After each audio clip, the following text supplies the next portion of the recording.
اب سوال یہ پیدا ہوتا ہے کہ ان کو 50 دن کا وقت کیوں لگا؟ کہتے ہیں کہ حضور صلی اللہ علیہ وسلم 50 دن میں تبوک سے لوٹے تھے، تو جتنے دن آپ کے تبوک کے سفر پر لگے تھے اتنے دن ان کے ساتھ بائیکاٹ ہوا تھا، یعنی عدلے کا بدلہ ہوا تھا برابر کا. تو اس واقعے سے بہت سے سبق ملتے ہیں ہم کو. سب سے پہلی بات تو یہ کہ سچ بولنا اگرچہ مشکل ہے لیکن سچائی ہی میں انسان کی نجات ہے. دوسرا یہ کہ سفر کے لیے حضور صلی اللہ علیہ وسلم کو جمعرات کا دن پسند تھا. تیسرا یہ کہ اپنے کسی بھی بڑے سے، یعنی جس طرح انہوں نے حضور صلی اللہ علیہ وسلم سے جھوٹ نہیں بولا، اسی طرح ہمیں بھی اپنے کسی بڑے استاد یا بزرگ یا والدین یا کسی بڑے کو راضی کرنے کے لیے جھوٹ سے کام نہیں لینا چاہیے. بھلے وہ ہم سے ناراض ہو جائیں لیکن جھوٹ نہیں بولنا چاہیے، کیونکہ جھوٹ کی ایک نحوست ہوتی ہے. جھوٹ بولنے والے سے فرشتے بہت دور چلے جاتے. پھر اسی طرح آپ دیکھیں کہ بعض کوتاہیاں ایسی ہوتی ہیں کہ جن کے لیے اجازت ہے کہ کوئی بھی سربراہ یا کوئی بھی امیر اپنے متعلقین کو سزا دے سکتا ہے. جیسے حضور صلی اللہ علیہ وسلم نے ان کی تربیت کے لیے 50 دن کے لیے ان سے کٹ آف کر لیا، بات چیت بند کر دی اور سب کو حکم دیا کہ ان سے بات چیت نہ کی جائے. لیکن یہ سب کچھ نفرت کی وجہ سے نہیں تھا، عین محبت کی وجہ سے تھا. اسی وجہ سے آپ صلی اللہ علیہ وسلم جب حضرت کعب اپنے دھیان میں ہوتے تھے تو آپ ان کو دیکھتے رہتے تھے. یعنی دل میں محبت ہے لیکن دوسرے کے بھلے کے لیے، دوسرے کی تربیت کے لیے سزا دی جا رہی ہے، کسی ذاتی انتقام کے طور پر نہیں. پھر آپ دیکھیں کہ اس کو کہتے ہیں اللہ کی خاطر محبت، اللہ کی خاطر دوستی اور اللہ کی خاطر دشمنی.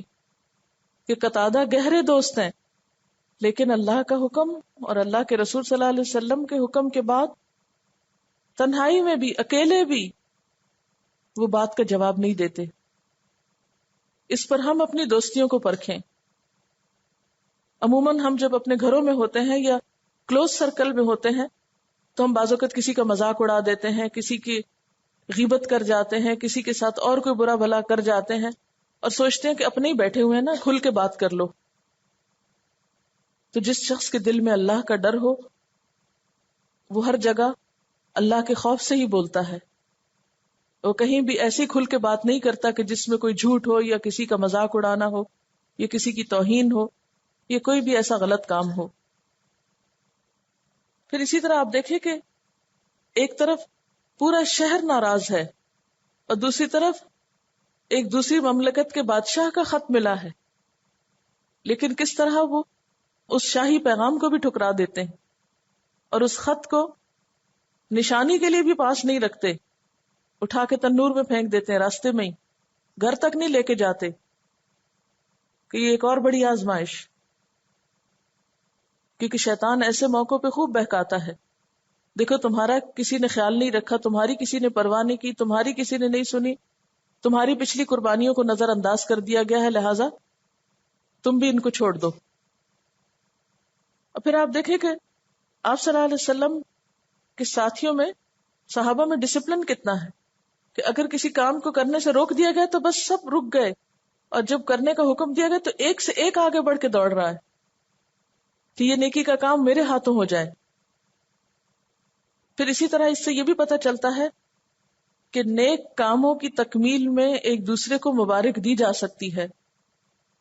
جیسے قرآن پاک اگر کسی کا مکمل ہوا ہے یا اور کوئی نیکی کا کام، کو حج کر کے آیا یا عمرہ کر کے آیا یا اسی طرح کا کوئی اور نیکی کا موقع ہے تو اس کی مناسبت سے خوشی منائی جا سکتی ہے یا مبارک دی جا سکتی ہے. پھر اسی طرح جیسے پیچھے بھی آپ بہت سی آیات میں پڑھ چکے ہیں کہ گناہوں سے توبہ کے طریقے میں کیا شامل ہے کہ صرف زبان سے نہیں بلکہ عملی طور پر بھی کچھ کیا جائے، اور اس میں احسن ترین طریقہ کیا ہے؟ صدقہ خیرات کرنا، کیونکہ صدقہ انسان کے گناہوں کو دھو دیتا ہے. یعنی اگرچہ توبہ قبول ہو چکی تھی لیکن پھر بھی انہوں نے شکرانے کے طور پر صدقہ کیا. یعنی یہ صدقہ صرف اس لیے نہیں تھا کہ مصیبت ٹل جائے، یہ اس لیے بھی تھا کہ شکرانہ ادا کیا جائے. اور پھر اگلی آیت میں اللہ تعالیٰ فرماتے ہیں یا ایھا الذین آمنوا اتقوا اللہ وکونوا مع الصادقین، اے لوگو جو ایمان لائے ہو اللہ سے ڈرو اور سچوں کے ساتھ ہو جاؤ۔ اس پچھلی آیت میں جو سبق ملتا ہے وہ کیا ہے کہ سچائی ہی نیکی کا رستہ دکھاتی، سچائی ہی میں برکت ہے، اور یہاں پر کیا حکم دیا جا رہا ہے کہ سچے لوگوں کے ساتھ ہو جاؤ، سچے لوگوں کا ساتھ دو، سچوں کی کمپنی، سچوں کی دوستی، سچوں کی صحبت، کیونکہ توبہ کی قبولیت کی اصل وجہ کیا تھی؟ سچائی۔ اس لیے اپنے تعلقات میں ایسے لوگوں کو چنو جو سچے ہوں، اور منافقین کی سب سے بڑی علامت کیا ہوتی ہے؟ جھوٹ بولتے ہیں، اور مومن کی سب سے بڑی خوبی کیا ہے؟ کہ وہ سچا ہوتا ہے۔ آج اس معیار پر ہم اپنے آپ کو پرکھ کر دیکھیں، اور پھر آپ دیکھیں کہ یہ جو چھوٹے چھوٹے معمولی قسم کے انکانشیسلی بولے ہوئے جھوٹ، یہ انسان کو زیادہ تباہ کرتے ہیں۔ کوئی کام نہیں کیا، فوراً سے جھوٹ گھڑ کے دوسرے کو راضی کر دیا، بہانہ بنا دیا۔ اگر ہم اپنی اس عادت سے نکل آئیں تو آپ دیکھیں گے کہ ہم اپنی زندگی سے بہت بہتر فائدہ اٹھا سکتے ہیں۔ اگر اپنی چیک لسٹ میں آپ صرف یہ نہ لکھے کہ کیا میں نے کوئی جھوٹ تو نہیں بولا، اگر یہ لکھے کہ عذر بہانے کے طور پر تو کوئی جھوٹ نہیں بولا میں نے۔ کوئی آپ سے پوچھتا ہے کہ آپ نے یہ کام کیوں نہیں کیا یا وہ کام کیوں کیا، تو فوراً سے کوئی عذر تلاش کر لیتے ہیں۔ وہ سچا بھی ہو سکتا ہے، جھوٹا بھی ہو سکتا ہے، لیکن اکثر اوقات لوگ جھوٹے بہانے کرتے ہیں۔ تو اس چیز سے بچنے کی بہت زیادہ ضرورت ہے۔ بعض جھوٹ ہمارے مبالغہ آرائی میں ہوتے ہیں، چھوٹی سی بات ہوتی ہے ہم اس کو بہت بڑا بنا کے پیش کرتے ہیں، چھوٹی سی مشکل ہوتی ہے ہم اس کو پہاڑ جتنا بنا کے دکھاتے ہیں۔ کوئی کام نہیں کیا، کوئی چھوٹا سا معمولی عذر ہوگا کہ جس کی کوئی خاص اہمیت نہیں، لیکن اس کو ہم اتنا بڑا بنا دیں گے۔ لیکن آپ دیکھیے کہ کعب بن مالک شاعر ہیں، حالانکہ وہ کہتے ہیں نا شعر تو سب سے اچھا وہ ہوتا ہے جو سب سے زیادہ جھوٹا ہوتا ہے۔ کیا ان کے پاس جھوٹ گڑنے کو نہیں تھا؟ لیکن انہوں نے باوجود قدرت کے ایسا نہیں کیا۔ یعنی عام طور پر ایسا ہوتا ہے کہ جب ہم کوئی غلط کام کریں تو پھر اس کے بعد ہم لوگوں سے اس کی تائید چاہتے ہیں، اور اس میں جو لوگ ہماری غلطی کی تائید کر دیں ان کو ہم اپنا دوست بنا لیتے ہیں، اور جو ہماری غلطی پر آگاہ کرے اس کو ہم اپنا دشمن سمجھنے لگتے ہیں۔ حالانکہ اس کو اپنا مہربان سمجھنا چاہیے جو ہمیں ہماری کسی غلطی پر آگاہ کرے، وہ سب سے بڑا مخلص ہے کہ جو ہم سے ہمارے عیب چن کے باہر نکالنا چاہتا ہے۔ لیکن عموماً ایسے لوگوں کو ہم اچھا نہیں سمجھتے۔ انہیں اس بات کی زیادہ فکر تھی کہ اللہ تعالیٰ راضی ہو جائیں، کیونکہ انہیں پتا تھا کہ اگر ہم نے حضور صلی اللہ علیہ وسلم کو راضی کر بھی لیا اور اللہ تعالیٰ راضی نہیں ہوئے تو معاملہ تو پھر بھی مشکل ہے۔ اور ہمارے عقائد میں کیا ہے عام طور پر کہ ہم سمجھتے ہیں کہ اگر حضور صلی اللہ علیہ وسلم ہم سے راضی ہیں یا کوئی بزرگ ہم سے راضی ہے تو بس وہ ہمیں خدا تعالیٰ سے بھی چھڑا لیں گے، بچا لیں گے۔ سورۃ المائدہ میں آتا ہے یوم ینفع الصادقین صدقہم، جس دن سچے لوگوں کو ان کا سچ فائدہ دے گا۔ اور اس کی عملی مثال اس واقعے سے ہمیں ملتی ہے کہ ان کی سچائی ان کے کام آئی، جو اگرچہ شروع میں بہت تلخ اور بہت تکلیف دہ تھی۔ یعنی جھوٹ بولتے بولتے انسان بے حس ہو جاتا ہے، اور ایک وقت آتا ہے کہ خیال ہی نہیں رہتا کہ ہم جھوٹ بھی بول رہے ہیں۔ ہماری تو لگتا ہے حالت کچھ ایسی ہی ہو گئی ہے کہ ہمیں جھوٹ بول کے بھی احساس نہیں ہوتا کہ ہم نے جھوٹ بولا ہے۔ اگر ہم سے کہا جائے کہ دن بھر کے اپنے جھوٹ پہچانے تو شاید ہمیں اپنے اندر سے جھوٹ کی پہچان بھی ختم ہو گئی۔ یہ آیت اگر آپ اس کو پڑھیں تو یہ لفظ اتنے سخت ہیں کہ وَظَنُّوا أَن لَّا مَلْجَأَ مِنَ اللَّهِ إِلَّا إِلَيْهِ، تو یوں لگتا ہے جیسے بالکل بے سہارا ہو گئے۔ اور بعض اوقات ہم بڑی بڑی ذمہ داریوں میں کوتاہی کر کے عموماً یہ سمجھتے ہیں کہ پھر کیا ہوا، کوئی فرق نہیں پڑتا، اللہ غفور الرحیم ہے۔ یہ جملہ ہم کتنا زیادہ عام دہراتے ہیں۔ ہر غلطی کرنے کے بعد ہم کہہ دیتے ہیں، ہر دھوکہ، فریب، فراڈ، کوتاہی، سستی، غفلت، نالائکی کا ثبوت دینے کے بعد ہم کہتے ہیں کیا ہوا، اللہ غفور الرحیم ہے۔ اور اسی چیز نے آج ہمیں زوال کی اس پستی میں لا کھڑا کیا ہے کہ کام چوری کر کے، ہر نکما پن کر کے ہم کہتے ہیں کوئی نہیں، اللہ تو بڑا غفور الرحیم ہے. اور یہاں یہ لفظ ہلا کے مار دیتے ہیں کہ وَظَنُّوا أَلَّا مَلْجَأَ مِنَ اللَّهِ إِلَّا إِلَيْهِ. صحابہ کرام کو نہیں پتا تھا اللہ بہت غفور الرحیم ہے. آپ ایک طرف لکھیے نا ان اللہ غفور الرحیم، اور دوسری طرف لکھیے وَظَنُّوا أَلَّا مَلْجَأَ مِنَ اللَّهِ إِلَّا إِلَيْهِ. ان کا گمان یہ تھا کہ اللہ کے سوا کوئی پناہ نہیں ہے، اور ہمارا گمان کیا ہے؟ ہر غلط کام کر کے ہم کو اللہ کی طرف سے پناہ مل جائے گی، اللہ کے ہاں ہم کو پناہ مل جائے گی. لوگ ہمیں برا بھلا بھی کہتے ہیں، کوئی کوستا ہے، کوئی ڈانٹتا ہے، کوئی اگر ناراض بھی ہوتا ہے تو کیا ہوا، اللہ تو ہے نا ہمارا. کیا یہ ہم اپنے آپ کو دھوکہ نہیں دیتے؟ صحابہ کرام کو یہ پتا نہیں تھا کہ اللہ تعالیٰ ہم سے محبت کرتا ہے؟ ایک نے لیلۃ العقبہ میں شرکت کی ہے، دوسروں نے غزوہ بدر میں شرکت کی ہے، اتنے بڑے بڑے کارنامے کر کے جن کا ہم تصور بھی نہیں کر سکتے، ان میں شریک ہونا تو دور کی بات. پھر بھی ہم مزے سے بیٹھے ہیں کہ اللہ غفور الرحیم ہے. ان کی تو نیت صاف ہونے کے باوجود یہ تھوڑی سی غفلت ہو گئی تو اتنی سخت پکڑ ہوئی، اور ہماری تو نیتیں بھی معلوم نہیں کیا ہوتی. سب سے بڑی مشکل یہ کہ ہم اپنے دشمن آپ ہیں. مجھے تو یہ آیت پڑھ کے لگ رہا تھا کہ ہم اپنے دشمن آپ ہیں، اور جب تک اپنی دشمنی سے خود نہیں نکلیں گے، اپنے آپ کو خود نہیں پکڑیں گے، اس وقت تک کوئی ہمارا کچھ نہیں کر سکتا، کوئی ہمیں سیدھا رستہ نہیں دکھا سکتا، نہ ہم سے کوئی کچھ کروا سکتا ہے جب تک ہم خود کچھ کرنے پہ راضی نہیں ہوں گے. پھر آپ دیکھیں ثم تاب علیہم، یہ تاب علیہم 50 دن بعد ہوا ہے. ان کو نہیں پتا تھا کہ 50 دن بعد بھی معافی ہو جائے گی. یعنی یہ بھی ہو سکتا تھا نا جب سب نے ان سے سوشل بائیک آؤٹ کر لیا تو وہ کہتے چلو ٹھیک ہے، اب نہیں بولتے تو نہ بولیں، ہم اپنا کوئی کام کریں، مطمئن ہو جاتے اپنے کاروباروں میں، اپنے گھروں میں، جن کی وجہ سے وہ جہاد میں شریک نہیں ہو سکے تھے.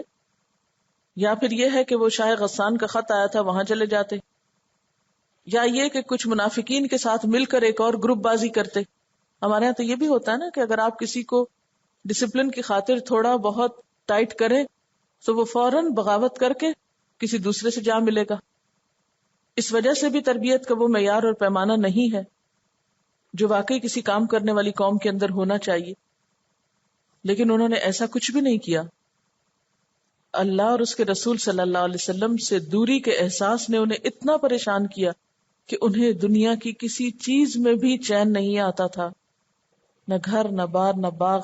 ضاقت علیہم الارض بما رحبت، اپنے آپ سے بھی وہ بیزار ہونے لگے تھے. کہیں پر بھی ان کے لیے کوئی سکون نہیں تھا، انہیں کوئی گوشہ ہی نظر نہیں آتا تھا جہاں جا کے وہ چین پائیں. یہ دن رات کا رونا کیوں تھا؟ توبہ استغفار کے لیے. ما کان لأہل المدینۃ، نہ تھا مدینہ والوں کے لیے، ومن حولہم من الاعراب، اور جو ان کے آس پاس تھے اعراب میں سے، یعنی ان کو زیبا نہ تھا، ان کے لیے جائز نہ تھا ان یتخلفوا عن رسول اللہ، کہ وہ پیچھے رہیں رسول اللہ سے. چونکہ یہ ایک عام منادی تھی تو سارے اہل مدینہ کے لیے ضروری تھا کہ وہ آپ کا ساتھ دیں. اور پھر نہ صرف یہ کہ شہر مدینہ بلکہ اس کے علاوہ آس پاس کے لوگ بھی، ان سب کے لیے بھی کیا ضروری تھا کہ وہ اس جہاد میں شریک ہوں. تو چونکہ اعراب میں سے بہت سے منافقین بھی تھے، وہ بھی شریک نہیں ہوئے، خود مدینہ والوں میں سے بھی. اس لیے اللہ تعالیٰ ایک طرح سے ان کی زجر و توبیخ فرما رہے ہیں، یعنی ان کو ڈانٹ رہے ہیں کہ تمہیں یہ کیسے خیال آیا کہ تم اللہ کے رسول صلی اللہ علیہ وسلم کو تو جنگ پہ بھیج دو اور خود پیچھے رہ کے آرام کرو. ما کان لأہل المدینۃ ومن حولہم من الاعراب ان یتخلفوا عن رسول اللہ ولا یرغبوا بانفسہم عن نفسہ، اور نہ ان کے لیے یہ جائز ہے کہ وہ بے پرواہ ہو جائیں اپنے نفسوں کے ساتھ آپ کی ذات سے، یعنی اپنی ذات کا ایسا خیال رکھیں کہ آپ کی طرف سے بے پرواہ ہو جائیں. ایک مومن کے تو یہ شایان شان ہی نہیں کہ وہ اپنی ذات میں اتنا محو ہو جائے، اتنا گم ہو جائے کہ اللہ کے رسول صلی اللہ علیہ وسلم کو بھول جائے اور آپ کا ساتھ دینے کو فراموش کر دے. اس آیت کو ہم اپنے بارے میں کیسے لے سکتے ہیں؟ آپ دیکھیے کہ کیا وہ مشن جو آپ کی زندگی میں شروع ہوا تھا وہ ختم ہو چکا ہے.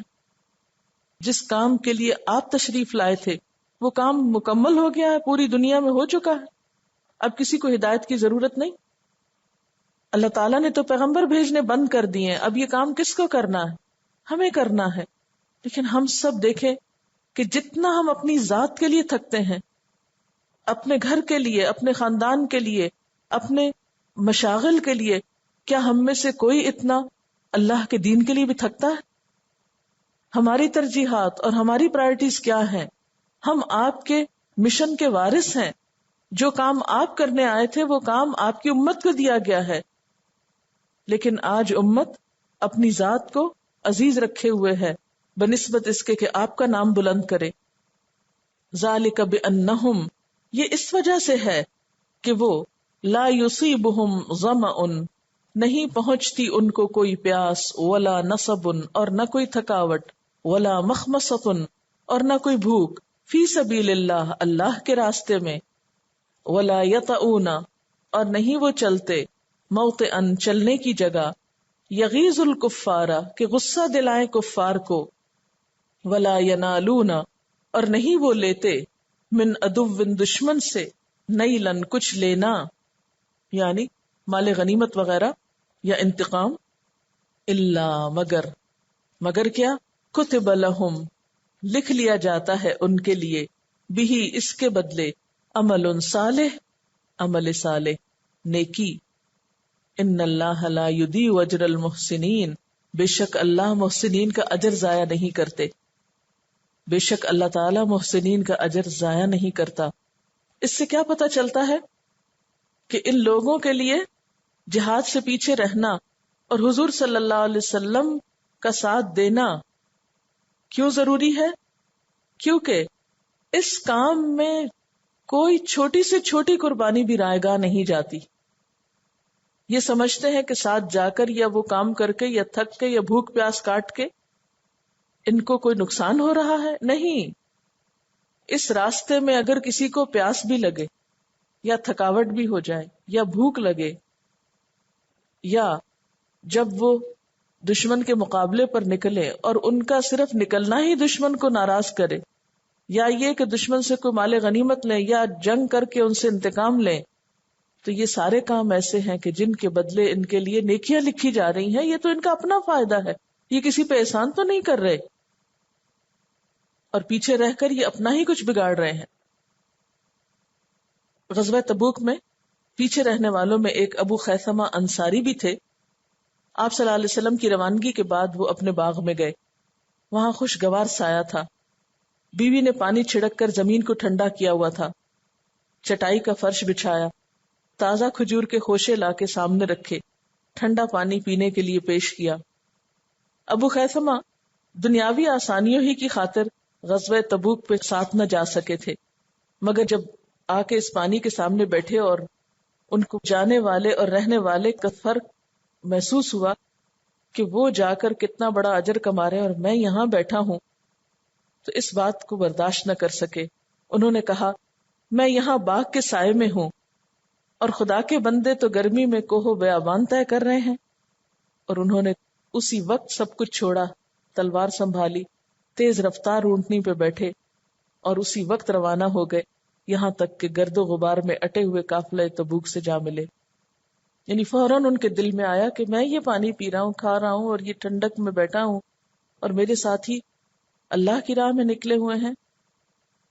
تو بات یہ ہے کہ انہیں اس بات کا فرق پتا چل گیا کہ یہ کتنی عارضی سی راحت ہے، اور وہ جو تکلیف اٹھا رہے ہیں، وہ جو بھوک پیاس اٹھا رہے ہیں اللہ کے راستے میں، وہ جو چلتے چلے جا رہے ہیں یتعون موطئا، یہ سب کچھ کتنے بڑے بلند درجات کا سبب ہوگا ان کے لیے، اور کتنی ہمیشہ ہمیشہ کی راحتوں اور نعمتوں کا ذریعہ ہوگا.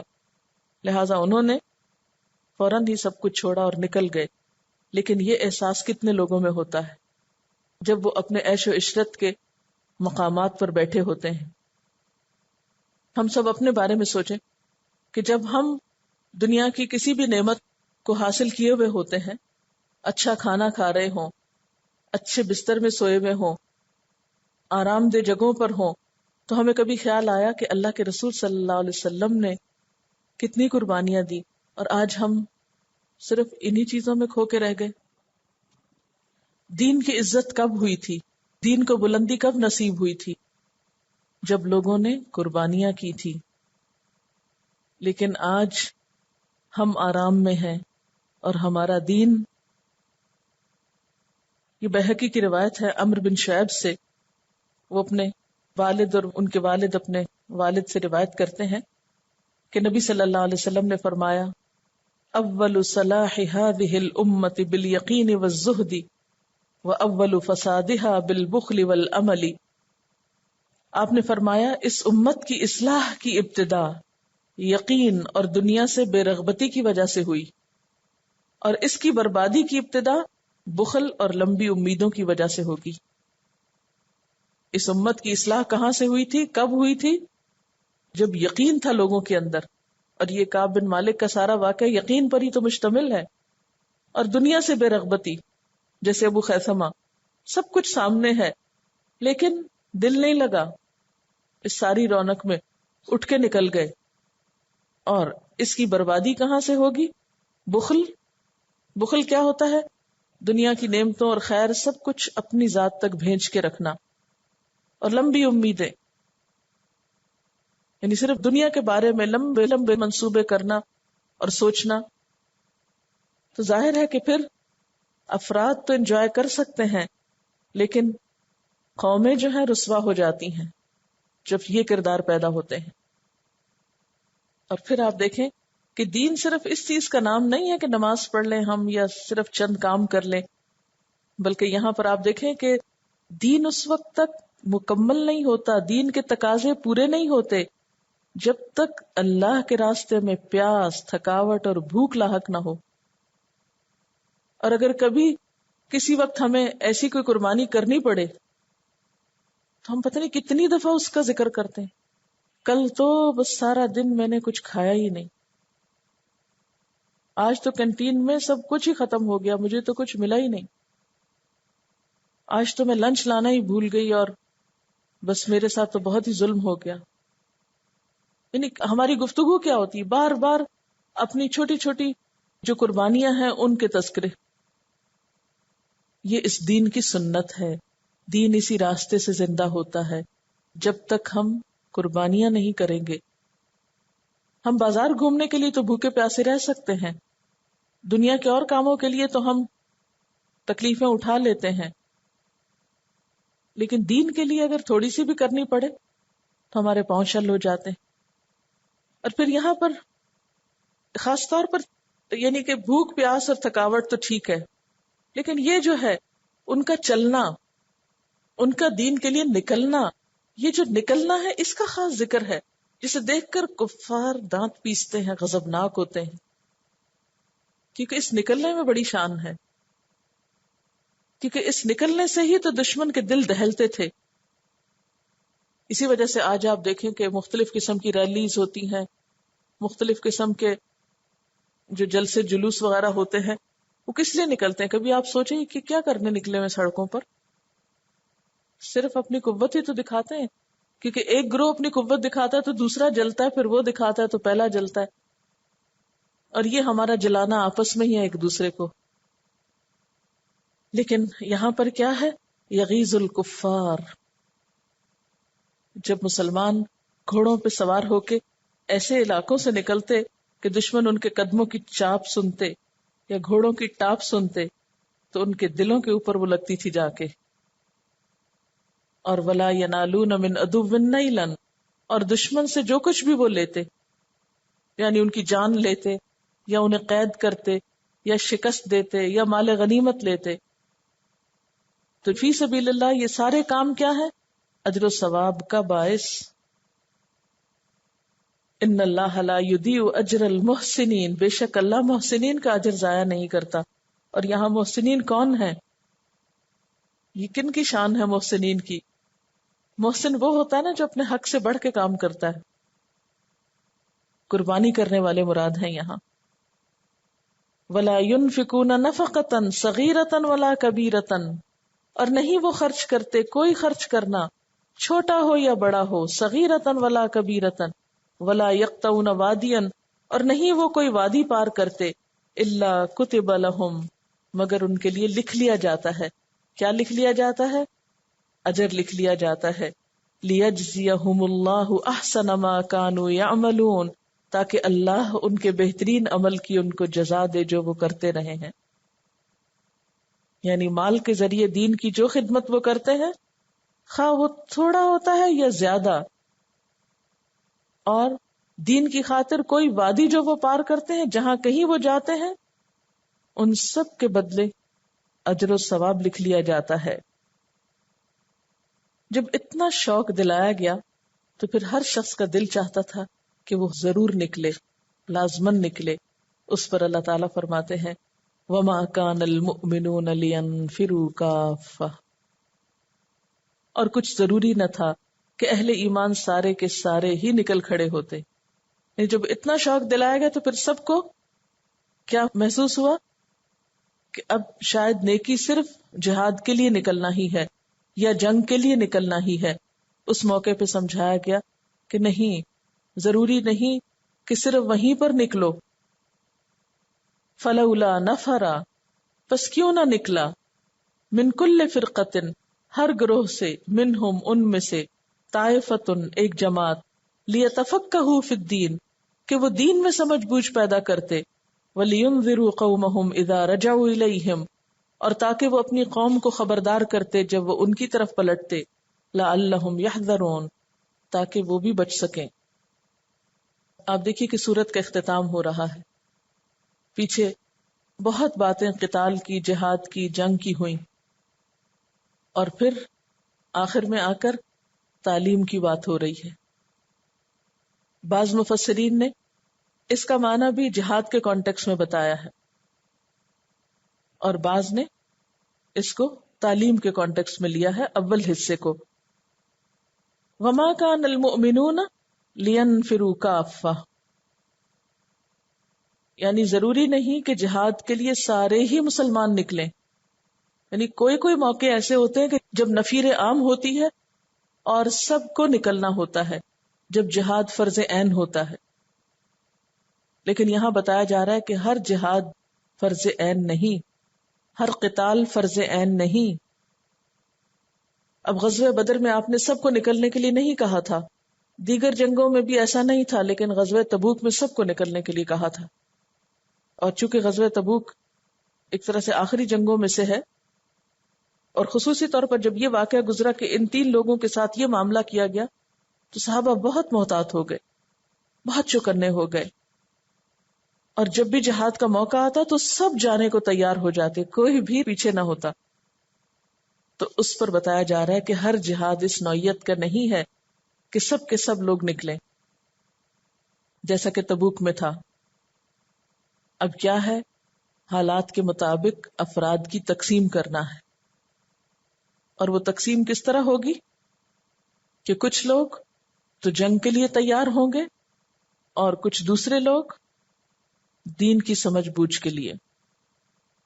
اب آپ دیکھیے کہ دونوں کے لیے نفرہ کا لفظ استعمال ہو رہا ہے. نفرہ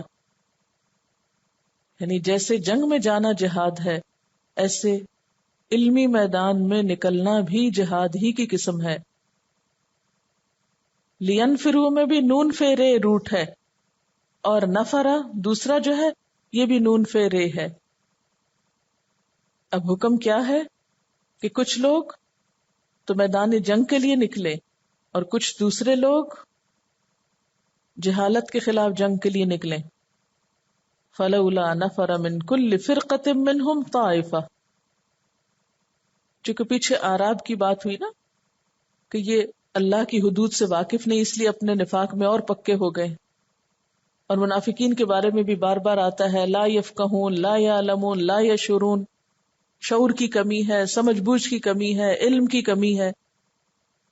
تو یہاں پر اس کا اب علاج بتایا جا رہا ہے کہ اس کمی کو کیسے دور کیا جائے، کہ ہر بڑے گروہ میں سے ایک چھوٹی جماعت نکل کر آئے. اور یہاں پر کس جگہ نکل کر آنے کی طرف اشارہ ہے؟ مدینہ میں آئے، لیتفقہوا فی الدین، آپ کی صحبت میں رہ کے دین میں سمجھ بوجھ پیدا کریں، پھر واپس جائیں، ولینذروا قومہم، اپنی قوم کو خبردار کریں، اذا رجعوا الیہم، جب ان کی طرف پلٹ کر جائیں، لعلہم یحذرون، تاکہ وہ بھی ہلاکت سے بچیں۔ جس طرح جہاد کے لیے نہ نکلنا ہلاکت کا سبب ہے، اسی طرح علم کے لیے کوشش نہ کرنا اور ایک منظم کوشش نہ کرنا کہ ہر بستی، کل فرقہ، اور فرقہ سے مراد یہ فرقہ واریت نہیں ہماری، فرقہ کہتے ہیں ایک بڑی جماعت کو، بڑے گروپ کو، اور طائفہ کہتے ہیں چھوٹے گروپ کو، اسمال گروپ کو، کہ ہر بڑے گروپ میں سے ایک چھوٹا گروپ نکلے تاکہ وہ دین کی سمجھ بوجھ پیدا کرے۔ اور یہ بھی یاد رکھیے کہ دین کی سمجھ بوجھ پیدا کرنا یا تعلیم کا کام ایسا ہے جس میں انسان کو یکسوئی چاہیے ہوتی ہے، دوسری مشغولیتوں سے فارغ ہونا پڑتا ہے۔ اس لیے اگر سارے لوگ تعلیم حاصل کرنے لگ جائیں تو پھر کیا ہوگا؟ باقی سرگرمیاں رک جائیں گی، جہاد کے لیے لوگ نہیں بچیں گے، یا یہ کہ معاشی سرگرمیاں نہیں ہو سکیں گی۔ اس لیے قرآن نے کیا حکم دیا کہ سارے کے سارے لوگ مدینہ کی طرف نہ آ جائیں علم حاصل کرنے کے لیے، باقی لوگ اپنی بستیوں میں رہیں، کام کاج کریں، تجارت زراعت کے کام کریں اور جنگ جہاد کے کام کریں، لیکن ایک مخصوص گروہ وہاں سے نکلے، وہ آ کے دین کی سمجھ بوجھ پیدا کرے اور واپس جا کے ان سب کو، خواہ کوئی جنگ پہ جانے والا ہو یا تاجر ہو یا زراعت کرنے والا ہو، سب کی اصلاح کرے اور سب کو تعلیم دے تاکہ وہ لوگ بھی غلط کاموں سے بچ سکیں۔ یعنی کتنا بہترین ایک آرگنائزڈ وے میں کام کرنے کا طریقہ سکھا دیا کہ جیسے شہروں میں مراکز قائم ہو، دیہاتوں سے بستیوں سے لوگ نکل کر آئیں، سیکھیں اور وہ جا کر اپنی اپنی قوم کو سکھائیں ان کے حالات اور ان کی ضروریات کے مطابق۔